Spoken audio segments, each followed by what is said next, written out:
So imagine the curtain goes up. Okay. The spotlight hits you, and you know exactly where to stand, you know what to say, and you know exactly how this entire production ends.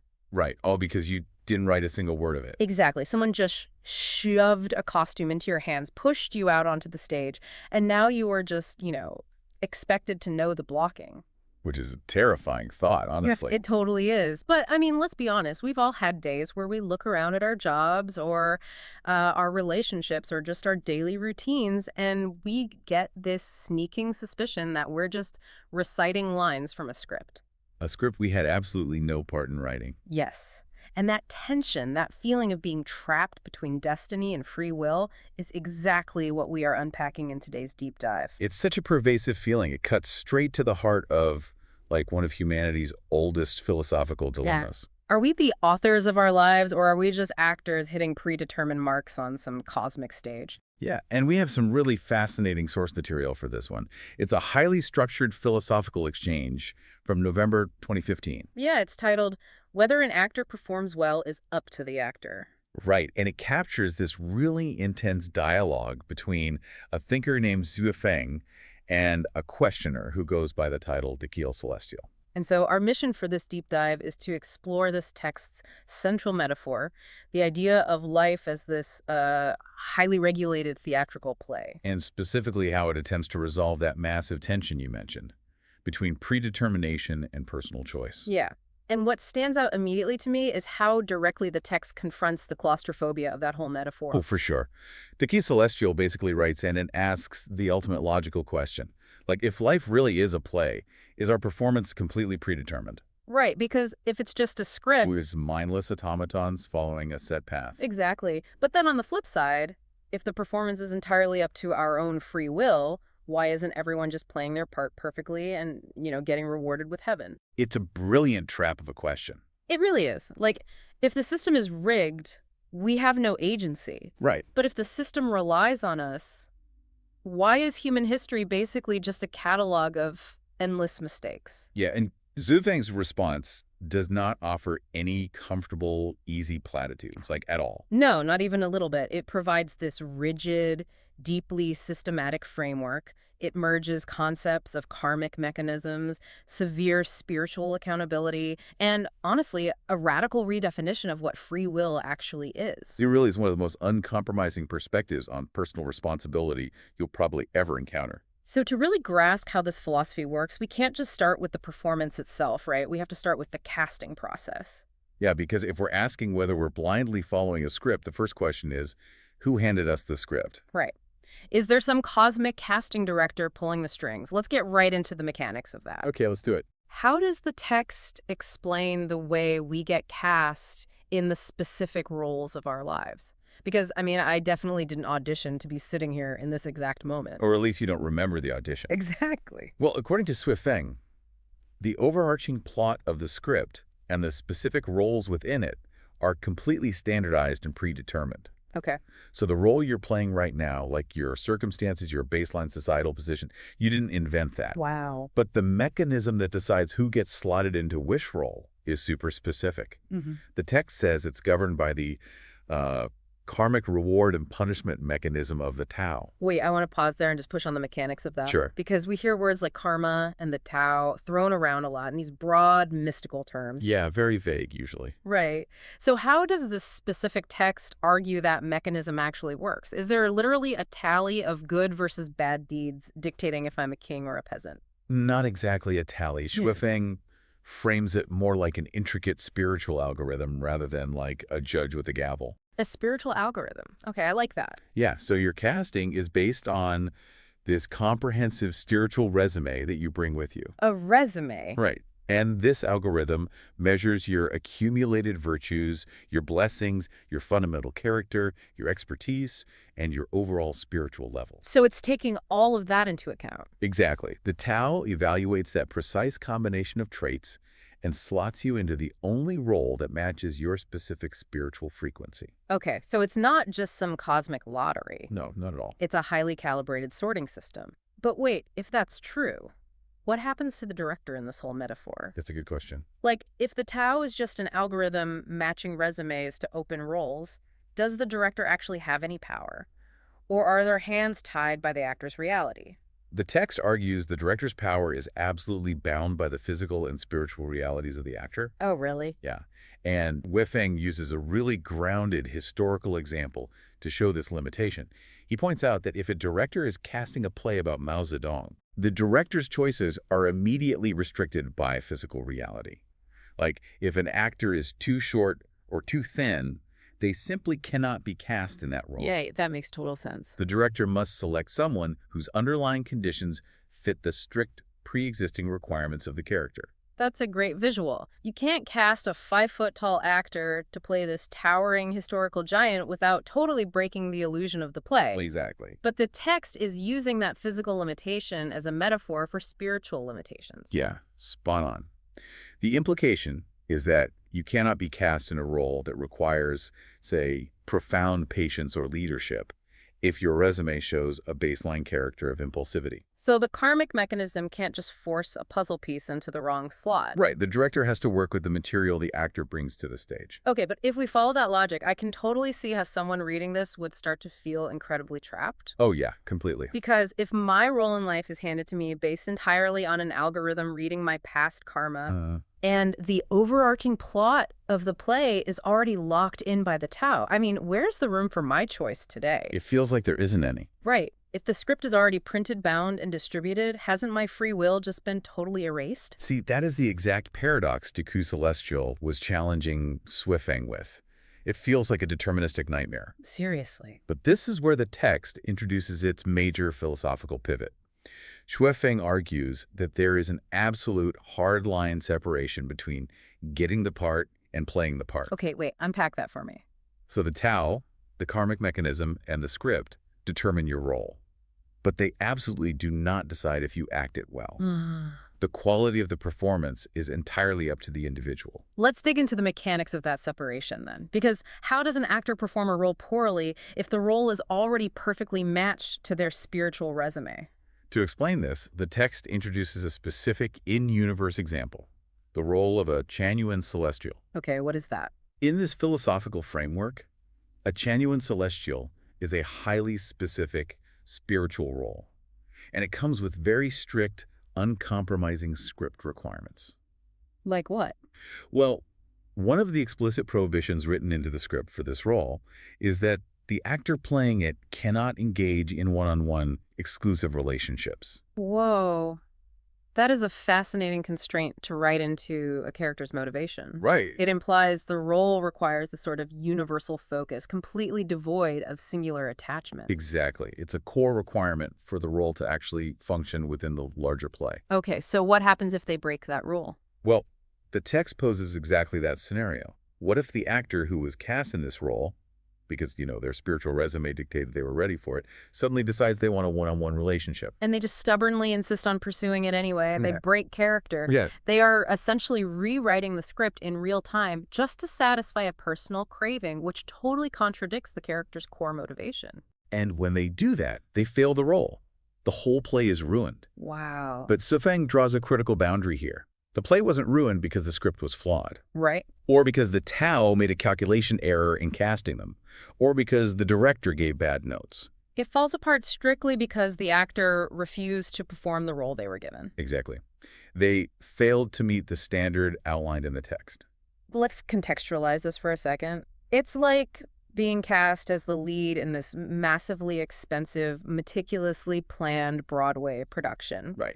The director hands you the script, the stage manager gives you the blocking, the lighting designer programs the spots to hit you at the exact right second. Everything is set up for you to succeed. Exactly. The infrastructure around you is flawless. The orchestra knows precisely when to swell for your monologue.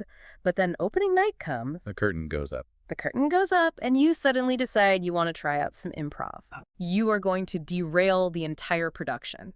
Your fellow actors won't know how to respond, the lighting cues will be off, the story completely collapses. Yeah. You have the total absolute free will to just completely destroy the play. It's a really apt comparison, but we actually need to push it further to capture the severity of Weifeng's argument. Okay, how so? Because on Broadway, a bad improvisation just gets you fired by the producers. In this philosophy, The stakes of your free will are existential. Existential. Yeah. The existence of the cosmic script does not negate your agency. Rather, your agency is demonstrated entirely through your execution of the script. Wow. Okay, but that brings us to the most friction-heavy part of this whole philosophy. Yeah, it does. Because if using your free will to do improv ruins the show, then how are we actually supposed to use our free will in this framework? Right. Like, if having agency is the very thing that can derail the cosmic production, the text seems to be setting up free will as a massive liability. You are hitting on the central, deeply provocative paradox of this text. We possess this immense power of free will, right? Right. But Xuefeng argues that the only correct way to use it is to systematically suppress the urge to deviate from the script. Wait, really? Yeah.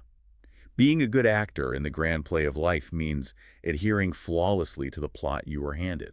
Let's be absolutely clear about what that means. The text is arguing that we have to use our profound gift of free will to basically follow orders. Yes. The author is incredibly explicit about the mechanics of this submission. The text literally states that when the director says laugh, the actor must laugh. Wow. When the director demands tears, the actor must cry. If the director says go up, go down, you go down. There is zero room for artistic interpretation. Let's just analyze the psychological weight of that for a second. If the director asks for laughter and the actor insists on crying, maybe because, the actor feels crying is a more authentic, emotionally resonant choice in that moment. Right. Very common in acting. The text defines that as a complete failure. Why? Because the actor has initiated their own free will rather than following the script and director's requirements systematically. Exactly. Initiating your own free will is literally defined as the mechanism of failure. That is Xuefeng's exact argument. Yeah. And it's a radical departure from everything modern audiences are taught to value. It completely flips our contemporary obsession with individualism right on its head. It really does. We're saturated in a culture that tells us to, blaze our own trail, be a disruptor, rewrite the rules if they don't serve us. Yeah, be your own boss. Exactly. And this text looks at that entire cultural ethos and says, no, the cosmic rules are perfect. You are the problem if you think your personal interpretation is more valuable than the grand design. Yeah, the ultimate goal isn't to use your free will to assert your dominance over the narrative. It's to use your free will to choose absolute egoless submission to the role you were assigned. The text basically views the desire to blaze your own trail as a destructive illusion. The trap of free will is that arrogant belief that your momentary desires are more important than the structural integrity of the cosmic production. Okay, but let's examine the fallout of that argument. Sure. If going off script is the ultimate trap, and if we assume that every actor fundamentally wants the play to succeed so they can reap the rewards. Right, which Diki Celestial suggested was getting rewarded with heaven. Right, so why doesn't everyone just hit their marks? If the instructions are literally as simple as laugh when told to laugh, why is human history an endless catalog of people improvising and ruining the performance? And that brings us to the text's diagnosis of the human condition. Okay. Xuefeng has to explain why we constantly fail at what should be a really simple task of obedience. And he attributes this chronic failure to what he calls the weeds in the soul garden. The weeds in the soul garden. That is a very vivid metaphor. It is. But practically speaking, what are these weeds? How does this philosophy define the specific psychological flaws that cause us to break character? So the weeds are the internal corruptions of an actor's self-awareness and mental state.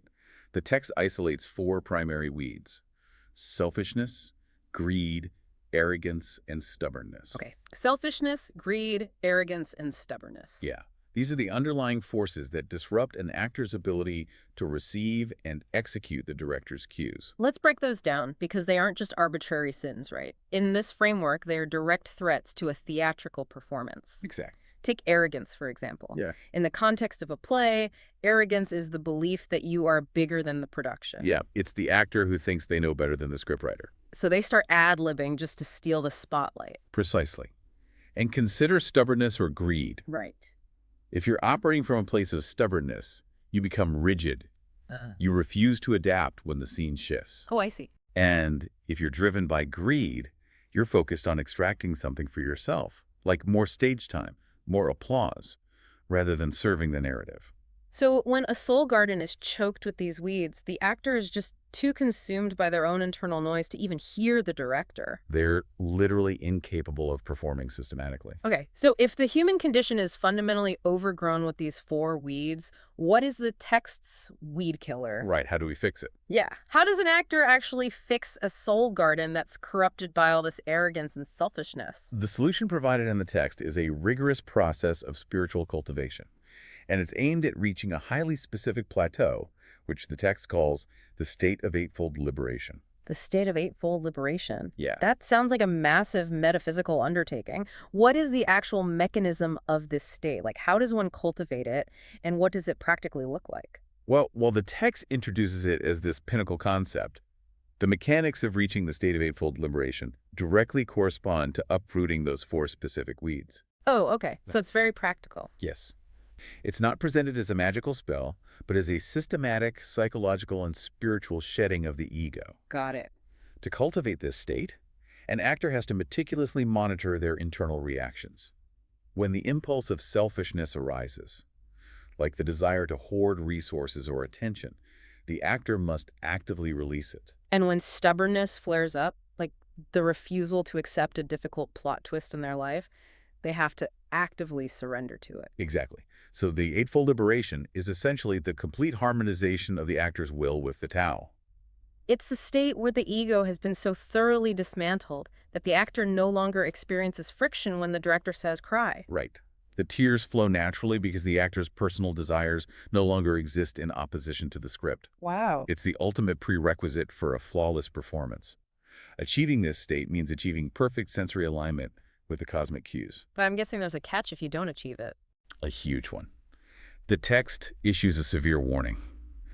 Without reaching this state of eightfold liberation, actors will inevitably and consistently make what the text calls omissions. Omissions. In a theatrical sense, I mean, that just means dropping lines, missing marks, coming in late for a cue. Right. But earlier you said the stakes here were existential. What actually happens in this cosmic framework when an actor consistently makes omissions? It can't just be a bad review in the local paper. Not at all. The consequences laid out by Xu Feng are absolute. Consistently having omissions means an actor fails to obtain immortality. Immortality, wow. Yeah. It means they will never realize their greatest, most profound wishes. And most critically, it means they remain trapped forever in the program of reincarnation. The program of reincarnation. So if you refuse to hit your marks and pull the weeds of your ego, you don't just lose out on a reward. Well, You are forced to come back and do the play over and over and over again. you are stuck in a state of eternal rehearsal. Eternal rehearsal. That sounds exhausting. It is. You'll be recast, perhaps in different roles dictated by the shifting algorithms of your karma, but you will never finish the production. You just remain in the cycle of reincarnation until you finally master the script without deviation. Exactly. And that brings us to a line in this text that is perhaps the most confronting piece of philosophy we've discussed today. Lay it on me. It distills this entire framework of cosmic casting, strict scripts, and spiritual weeds into one brutal principle of accountability. Sweffing states, "The world is faultless. All faults lie within us." The world is faultless. All faults lie within us. And then he follows it up with, "Success has one reason, failure has a million reasons." Wow. It leaves absolutely no room for negotiation. None. Zero. Think about the psychological defenses we build every single day to protect our egos. Oh, we all do it. We are constantly blaming our circumstances. We say things like, well, I would be successful if the macroeconomic environment was better. Or, "I'd be a kinder person if my family wasn't so difficult." Exactly. I failed because the situation was fundamentally unfair. Right. And this text looks at all of those defenses and entirely invalidates them. You can never blame the universe, you can never blame the Tao, and you can never blame the script or the director for your unhappiness or your failure. Because Yue Feng's position is that an actor who fails can only find the reasons for that failure by looking inward, at their own soul garden. Right. Anyone who points an accusatory finger at external factors, according to this philosophy, is actively feeding the weeds of arrogance and stubbornness. Because by blaming the script, you guarantee that you will remain a failure trapped in the cycle of reincarnation. Yep. If you fail, it is strictly because you let your own ego get in the way of the performance. It is a deeply claustrophobic thought. But I actually want to explore the flip side of that accountability for a second. Okay. If the world is truly faultless, and all the faults lie entirely within us. Doesn't that fundamentally simplify the human experience? In what sense? Well, if I don't have to fix the world, the burden of existence gets much lighter. Oh, I see what you mean. I don't have to boil the ocean. I don't have to solve the global economy or correct the structural unfairness of human society or bend the universe to my will in order to achieve peace. Right, that's above your pay grade. Exactly. The only thing I have absolute dominion over and the only thing I'm required to fix is my own compliance. I just have to pull the weeds in my own garden and master my specific lines. And that is the profound psychological shift the tough demands of the reader. Yeah. It moves your locus of control entirely inward. Yeah. You cannot control the script you were handed or the role you were assigned or the cues the director calls out, but you have total unyielding power over your internal state and your execution of the present moment. That is incredibly powerful. It is.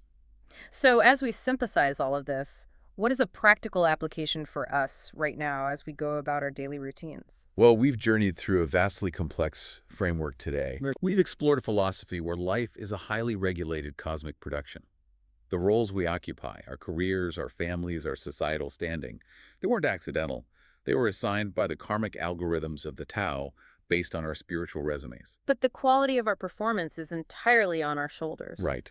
It requires us to abandon that modern worship of individual rebellion and instead engage in the rigorous cultivation of the Eightfold Liberation. We have to constantly weed our soul gardens of arrogance, selfishness, greed, and stubbornness. Exactly.